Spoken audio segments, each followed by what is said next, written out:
Balaji studio Delhi.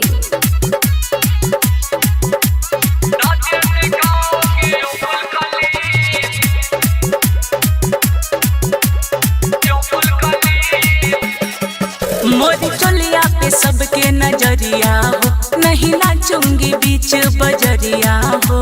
ए hero सुना, लइका तो लइका छोड़ तू, बुढ़बो भी मारे नजरिया हो। अरे बोला ना, नाचे दिखाओगी ओ फुलकली, नाता ये राइफल की गोली चली। नाचे दिखाओगी ओ फुलकली, नाता ये राइफल से गोली चली। अरे चल हट।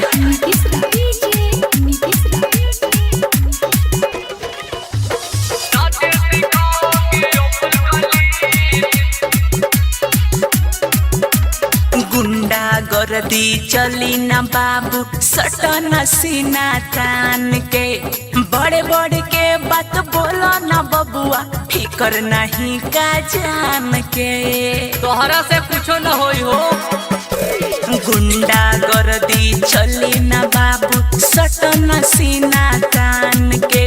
बड़े बड़े के बात बोलो ना बबुआ, फिकर नहीं का जान के। हम जान हथेली पे रखते हैं, ना किसी के बाप से डरते हैं। खतरों से खेलते रहते हैं, बबुआ ने हमें भी कहते हैं। बुझले? अरे का पगला बता। नाचे दिखाओगी ओ फुलकली, नाता या राइफल से गोली चली।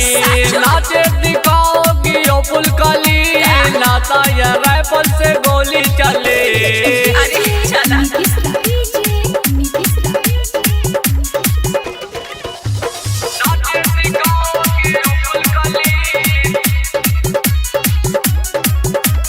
जौन चीज खातिर अइले मिले ना तोहरा के बाबू, जाके बैठ कुर्सी पे के हो ना ढेर बेकाबू। बर्दाश्त नहीं के होता हो। अरे चल हट। जौन चीज खातिर अइले मिले ना तोहरा के बाबू, जाके बैठ कुर्सी पे के हो ना ढेर बेकाबू। अपन पतली कमरिया हिलावाना, हमरा के चीज दिखावाना।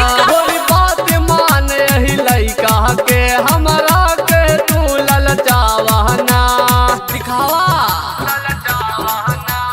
नाचे दिखाओगी ओ फुलकली, नाता ये राइफल की गोली चली। नाचे दिखाओगी ओ फुलकली, नाता ये राइफल से गोली चली। बड़ बड़ मत बोला।